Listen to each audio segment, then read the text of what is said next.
Hello and welcome to this new episode of Bootstrapping Your Dreams Show. I'm your host Manoj Agarwal, and today we'll be having an interesting conversation with Andy Bell, who's the Vice President of Precisely. Precisely is a global leader in data management, and we'll let Andy explain what kind of magic they do because they have tons and tons of customers throughout the globe, and they help them manage their data and make sense of it, clean their data, and it is a complex field, very exciting field. So let's talk to Andy. Andy, welcome. Thank you very much, Manoj. It's great to be here. Thank you. Awesome. So before we dive in, can you tell us a little bit about yourself? Your journey, how you got here. You've had tremendous success, so we'd like to learn a little bit about you as a person. Yeah, no, absolutely. So I've been in the world of data for nearly 30 years, and very much a sort of specialism around data about location. And I started out in the early 90s, came out of my master's in geography, wondered what I should be doing, and ended up working for a consultancy out of Leeds University called GMAT, and they specialised in what's called a spatial interaction model. This was all about retail location analytics, and but what I learned in that was, having done build all these models, was the most important part of it was the data. Didn't matter how clever we were, what wonderful statistics we could do, is the data wasn't right, the outcomes were not good. So I got into data, and I ended up ultimately moving into a role that was around developing data products. So this is actually creating data sets that customers, clients use. And I started off in kind of marketing services. So we used to built out geodemographic classifications for 37 countries at the organization I worked at that point, called Eurodirect, became Call Credit. And, we really kind of drove the leading edge of geodemographic classifications, of how they could be used and how they connected together. But it was really a combination of data about location and data about people. And I just really enjoyed doing that work. Moved up, started managing people, found out that people kind of liked working for me as well, which was really nice. And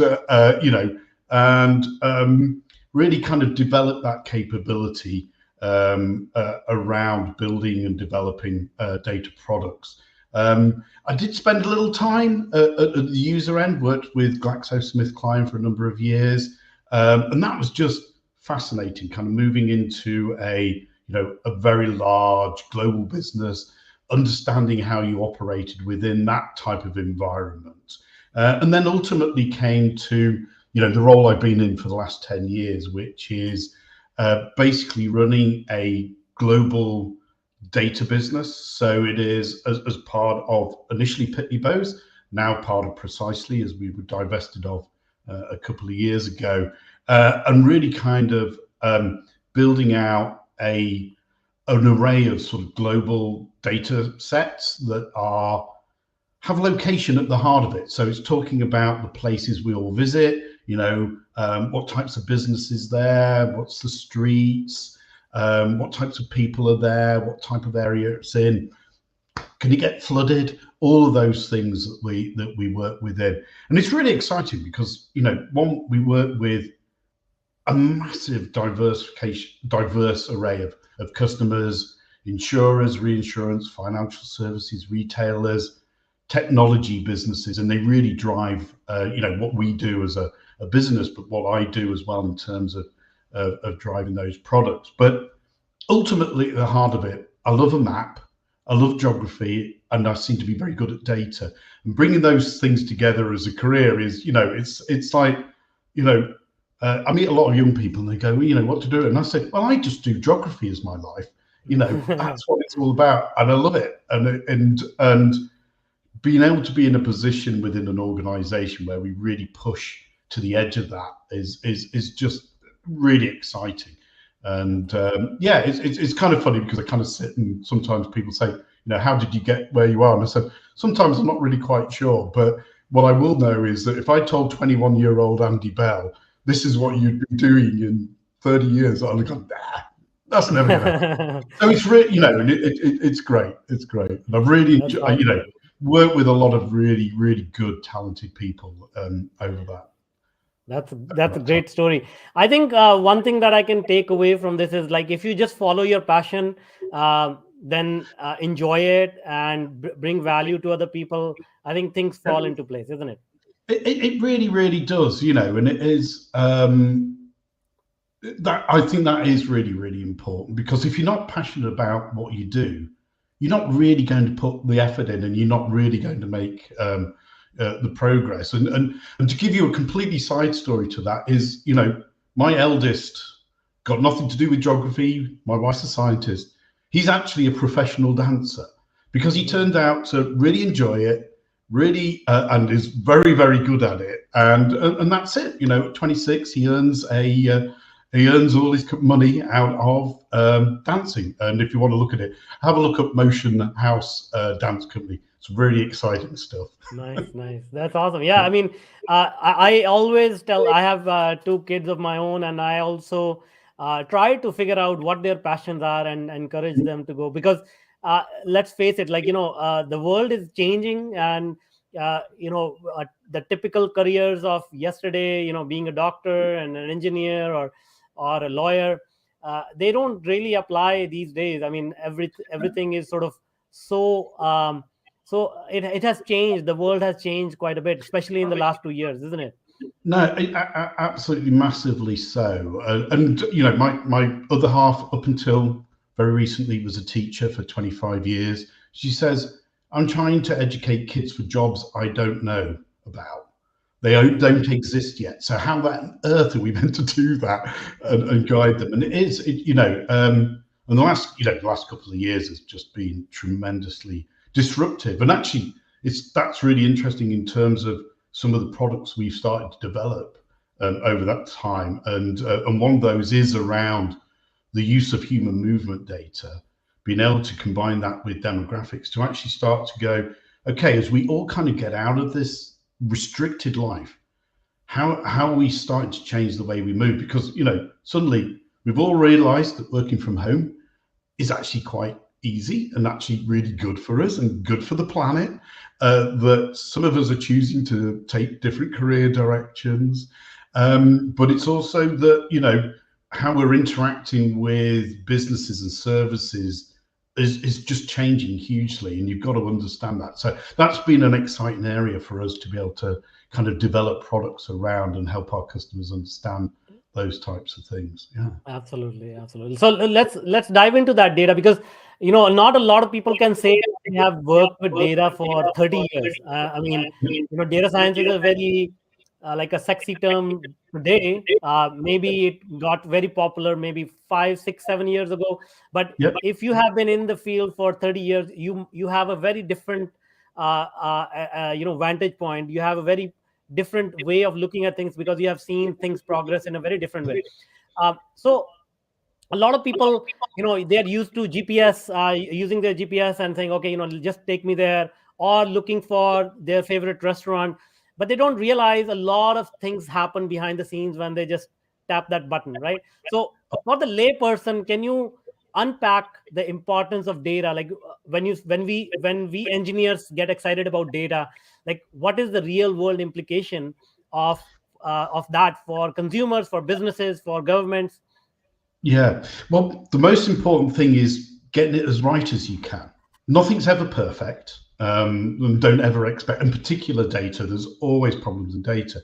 But it is really important because one collecting data, you've got to be able to collect data and collect it consistently, maintain it, all of those things, because it is always changing. And you think, I always talk about business data. I think it's the most difficult data that you can collect and maintain, because just it's just so dynamic in terms of constant change. But you're absolutely right. When you click on the button and you kind of, you might go to TripAdvisor or Google, you're assuming that data is absolutely right. And actually that business may have gone out of business last week and you just don't Yeah. know it. Or actually they've geocoded it, which is about putting it on a map.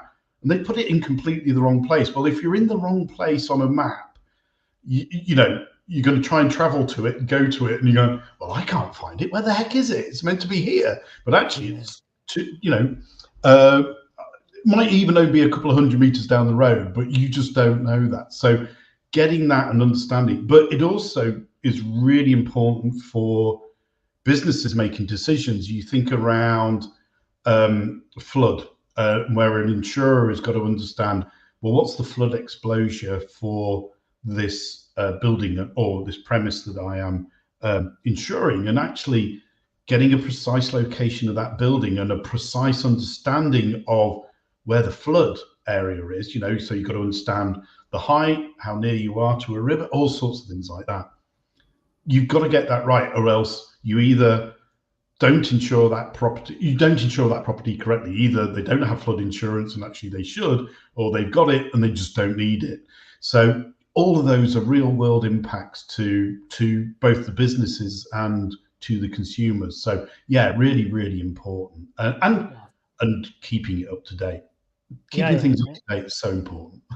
So now let's dig a little bit deeper. Of course, without sharing any trade secrets or whatever. But how do companies like Precisely get this data? Because it is so difficult to look at all the dimensions of a particular problem and say, okay, as you said, like flooding and the weather, or the movement of people, or the height of the building, or what have you. And there are so many dimensions to look at. So how do you go about collecting that data? Yeah, so it's a really diverse area. So first of all, what you normally look at is what data does the government collect? So we know, so if you look at the US, collect huge amounts of data. So you've got FEMA, who create flood maps. You've got the US Census Bureau creating the census and the block group boundaries, those types of things. So there is governments that are generating data and making that available because it is important for their citizens and important for businesses that are operating in those countries. So a lot of the time you look at a government, what sort of information do they have available?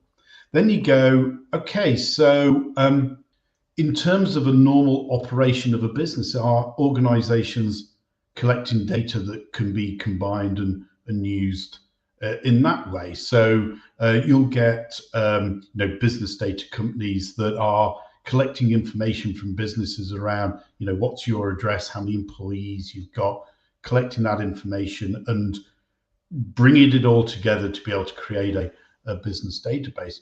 But you've also got, a whole commercial organizations looking at, collecting street information. So you've got, the companies that, the forebearers of Here and TomTom and Google, they're going out collecting this information. They're actually sitting there in the car, collecting the imagery and writing down that information. So, and then sometimes we do it ourselves. We get out and we go, we kind of figure out, hey, so one of the things we do is we build neighborhood boundaries.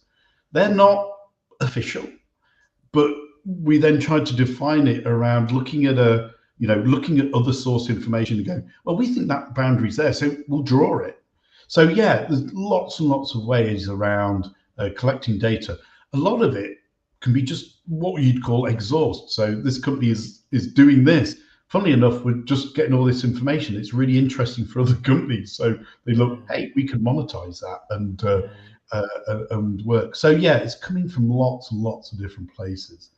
I mean, there's tons of sources, and the power lies in sort of aggregating it and sort of collating it in such a way that it makes sense, right? Yeah. So how you talked earlier about completeness of data, accuracy of data, and having worked in this field for decades myself, there's a internal joke with data scientists. 90% is just cleaning data and only 10% is actually working with the data. So tell us a little bit about that problem, so that people can get some insights about what is this problem, how do we solve it? Yeah, absolutely. So what you'll find is that you've got um, an organization trying to do some analytics, and you've kind of got a couple of different sources of data, and I'll just stick to two for the moment. One is you've got internal data, and you go in, okay, so this might be collected by 5 different pieces of software, entered by humans, riddled with errors. How do we bring that together and getting it into a usable data set? So there's a really important part around getting data integrity within that, which is kind of what Precisely is about, which is where you are ensuring you collect data in a consistent manner, that you monitor and govern that data, that you verify it. So an address is a really good example. Addresses can be collected in so many different ways, Yeah, yeah, but yeah. there is a consistent way that you present that, and there are tools to be able to create that, so you can then start to link things together. So there is trying to get all of your own internal data to actually, have I got a single view of the customer? Do I actually really genuinely understand, and do I have confidence in that data? And then you go, right, okay, that's great. Well, I need to know something more about this lot. These people, it might be your customers. So I need to go to a third-party data vendor. And in fact, actually, I might need to go to 3 or 4 because I need different things. And so, they'll come in different formats. They'll be released at different variations. And you've got to try and, how on earth do I collect that all together and then get it into one place where you go, hey, I'm going to look at all my customers and it's all these wonderful attributes and I know it's all been put together. And that just takes a tremendous amount of time. So that's where you get to that. Well, I spend 90% of our time doing the prep.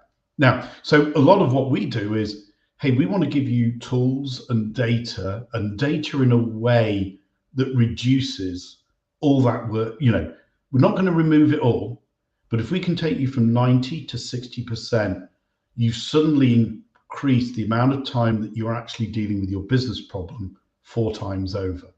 So that's what we as a business at Precise really focused on. It's something that we do within our data. So when I say we work with, we have lots and lots of different data sets.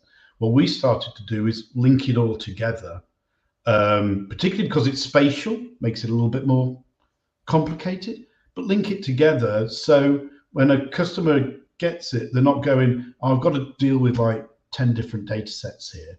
I can deal with it in one way. I can connect it really easily to my addresses. I've got the information together, which means I'm spending less time on that processing. So yeah, lots and lots of different ways to try and reduce that so you can spend your time working on the business problem. However, I'm going to put one caveat on that, is doesn't mean you still need to understand your data, and that needs to be done before you do any analytics. I just think it's really critical. And it's something we overlook, is like, you got to, the metadata, where's it collected? If I look at a category, what do the categories actually mean? Those types of things. So yeah, you still got to understand your data. So Of course. don't overlook it. No, absolutely. And in fact, that was going to be my next question. So, after doing all this hard work, collecting the data, cleaning it, and making sure it's accurate, how do we make sense of it? How do we create a solution that will help a consumer or a business?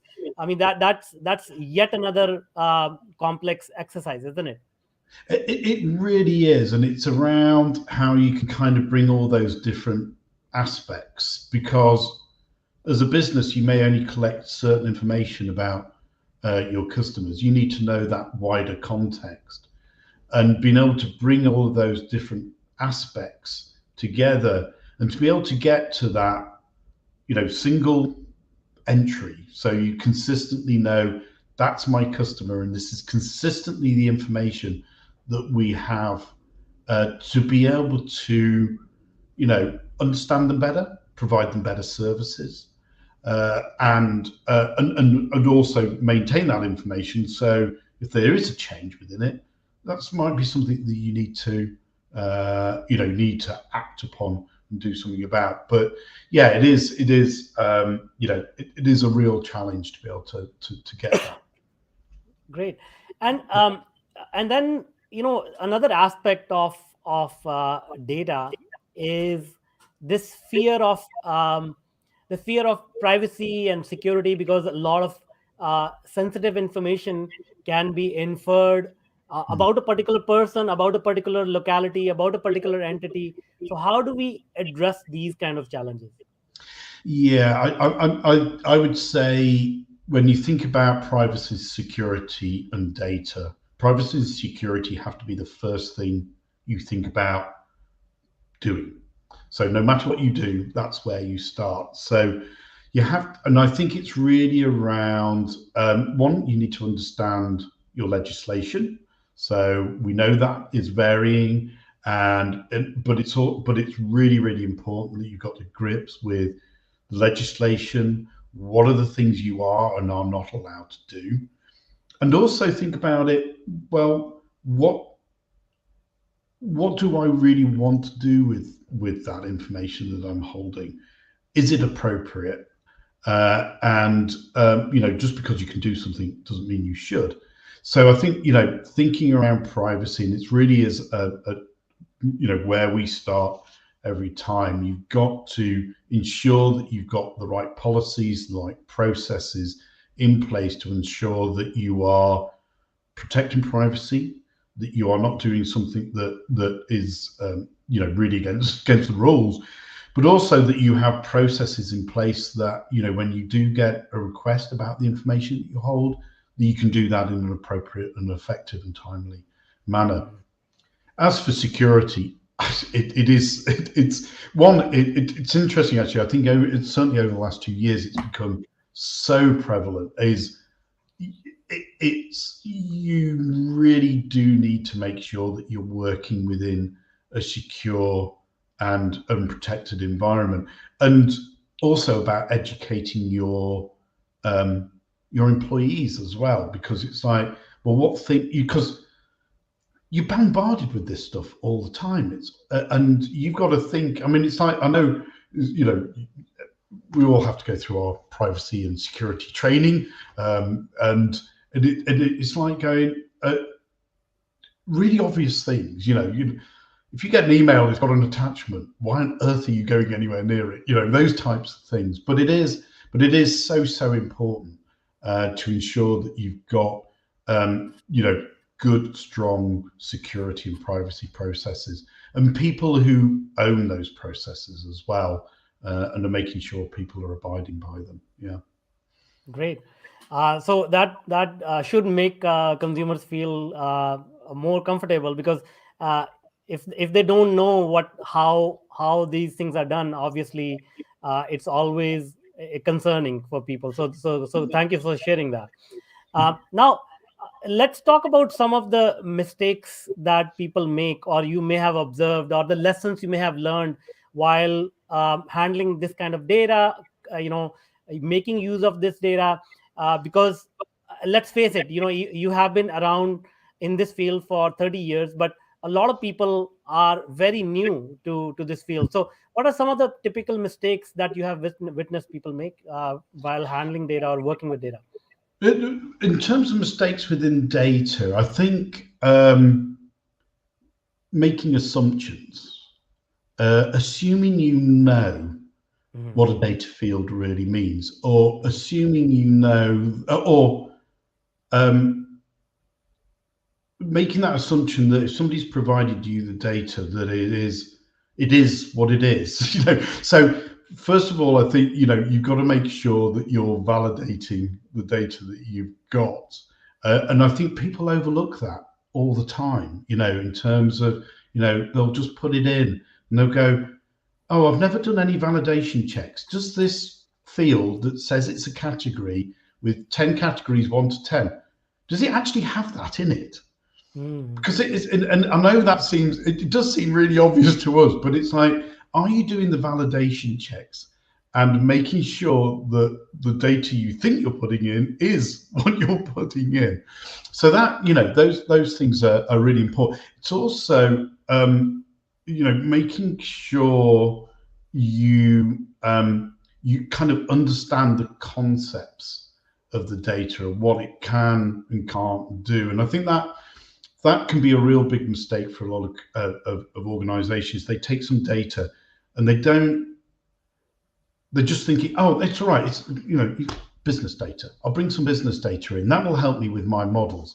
I'll build my models on all of this business data. And you haven't really thought about, is what I've got appropriate for what I'm trying to do? And not all things are equal. There's different types of business data. Some companies collect business data to do credit referencing.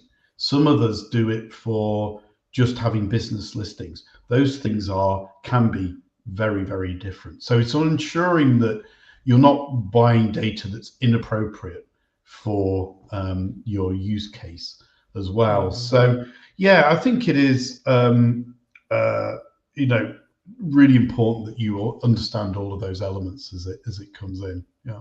Yeah, excellent. Yeah, I mean, it's a complex field, and you really need to think it through. And I think uh, you also need a little bit of sort of the real world experience to be able to say, okay, this kind of data is what we need, or is this sufficient or not, and correlate it to the real world experience. But as you said, like, we all have limited experience, and so because of that, we tend to make a lot of assumptions, which is where the pitfalls lie.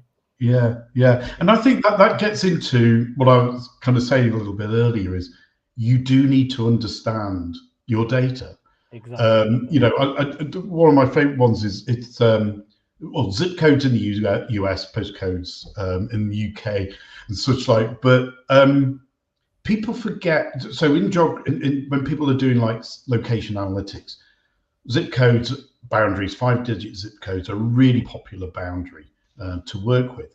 But everybody forgets that they aren't designed to be nice little boundaries.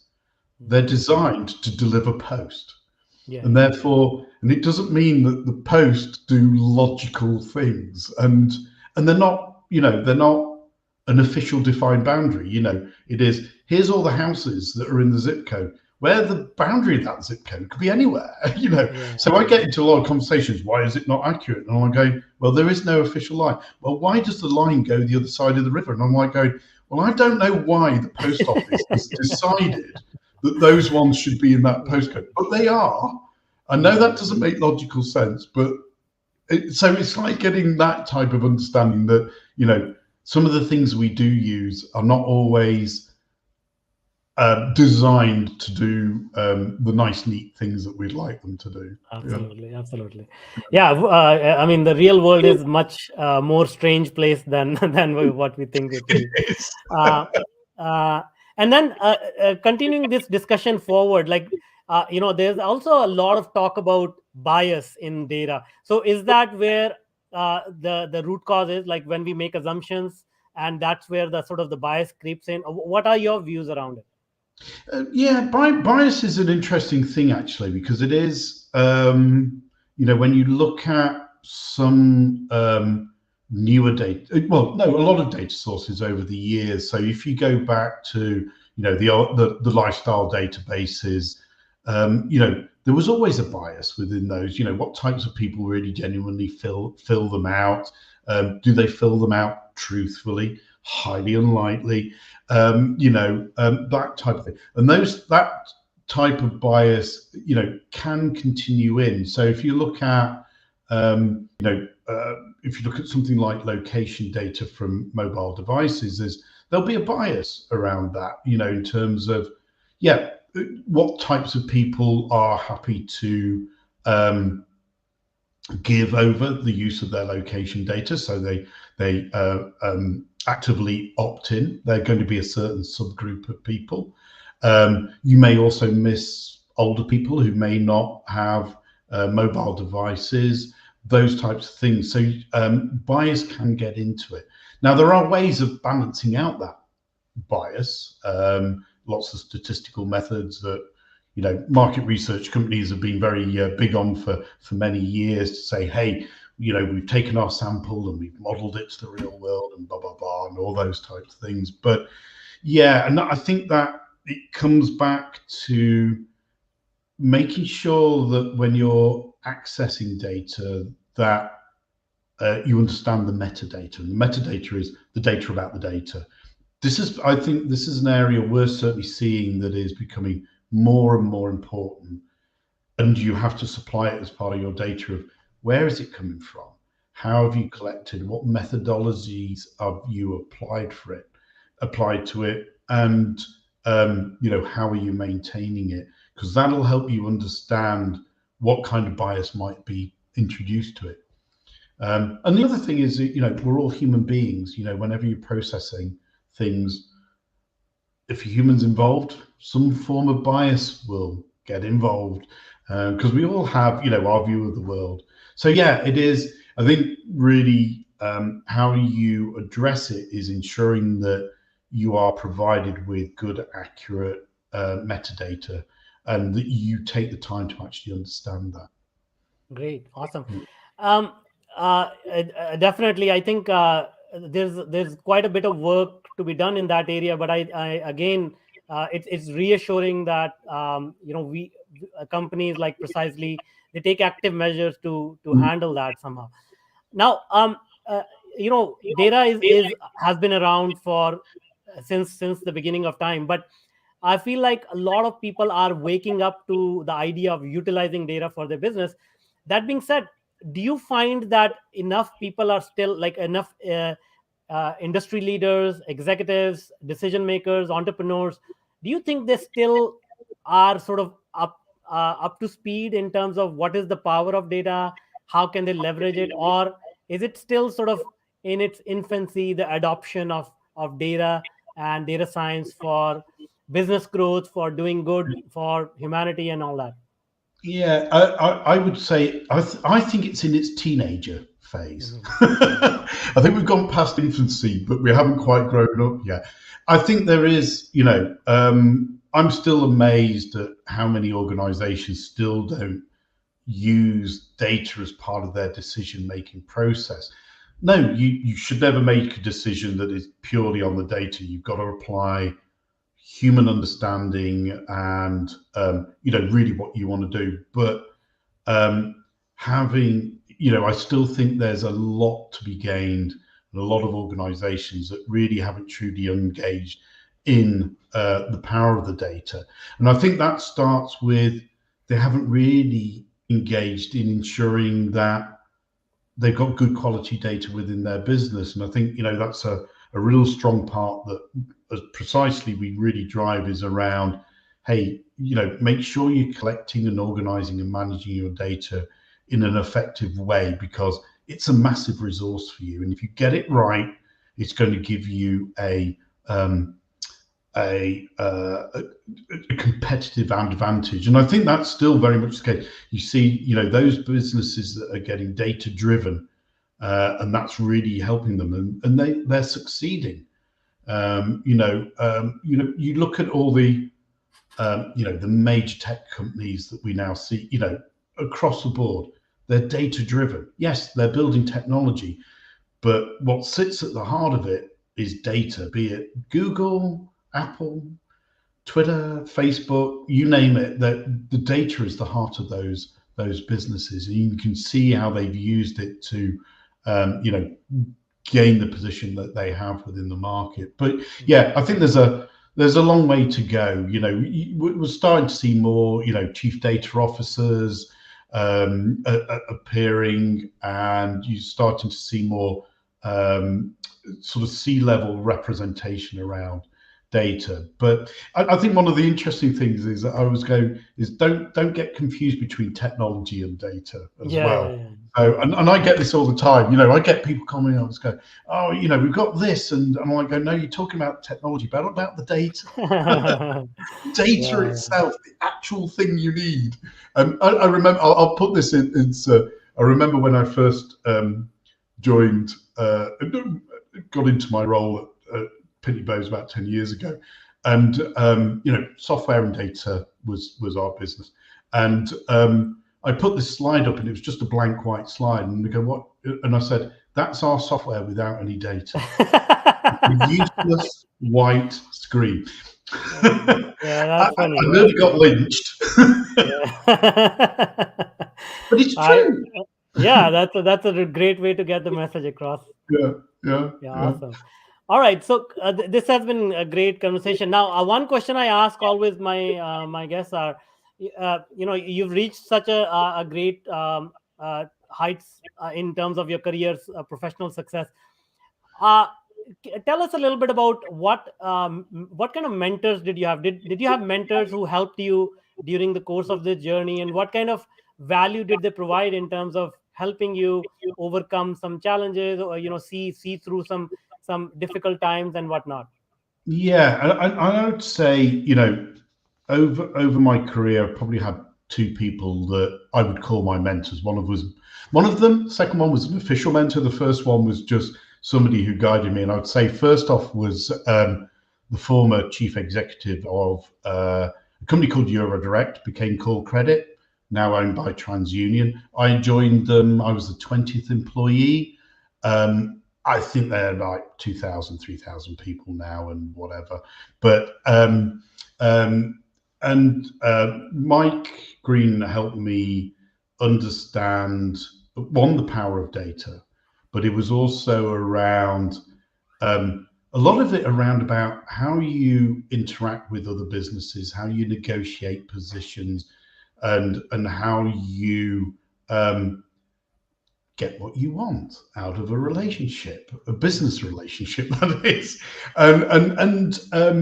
He really gave me some great guiding principles around, when to do what, and you know, when to take that risk and when not to take the risk. And I think, he was just a remarkable individual, a real entrepreneur within the business arena, and really kind of drove my initial insights.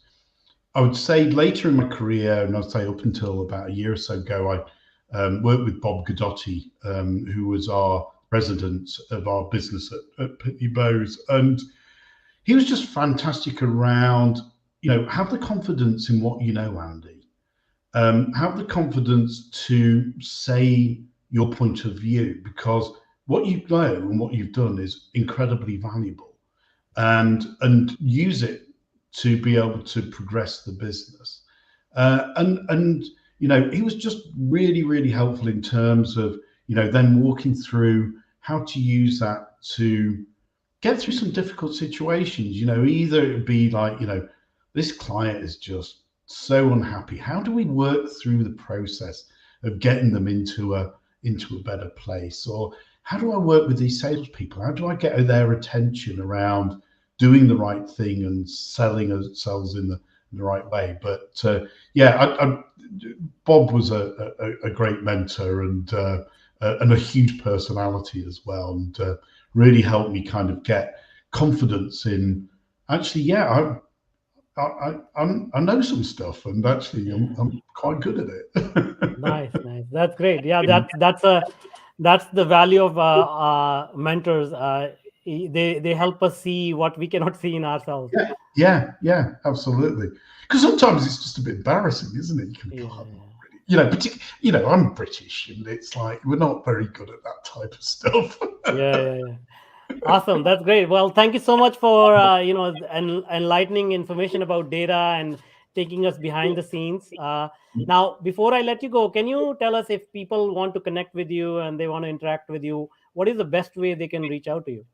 Yeah, sure. So you can get me on LinkedIn. I think LinkedIn profile is on here. That's a good place to go. Or just contact me directly on my work email, which is andy.bell@precisely.com. So Awesome. get in touch, and I'm always happy to have a conversation and see Great, how great. we can work together. We'll put those links in the show notes. Yeah, lovely. Great. Thank you so much. Thank you. Thank you, Manoj. It's been fantastic. Cheers. Thank you.